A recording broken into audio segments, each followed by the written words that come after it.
கையை தூக்கும் போது என்ன நடக்குது? இந்த குழந்தைய கூட்டுவாமா. இப்போ இந்த புள்ள இப்படி கையை தூக்குனா என்ன அர்த்தம்? பக்கத்துல ஒரு புள்ள கையை தூக்குனா என்ன அர்த்தம்? என்ன அப்போ பக்கத்துல யார் இருந்தாலும் இப்படி புள்ள கையை தூக்கி காட்டும் போது உடனே ஓடி வந்து நம்ம என்ன பண்ணிடுவோம்? தூக்கிடுவோம். இப்ப இதே புள்ள கையை கட்டுமா? கை கட்டிக்கோ.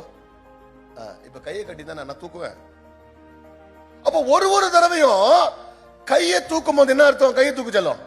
கையை தூக்க ஒரு தடவை இந்த பிள்ளை இப்படி கையை தூக்கி காட்டும் போது என்ன அர்த்தம்?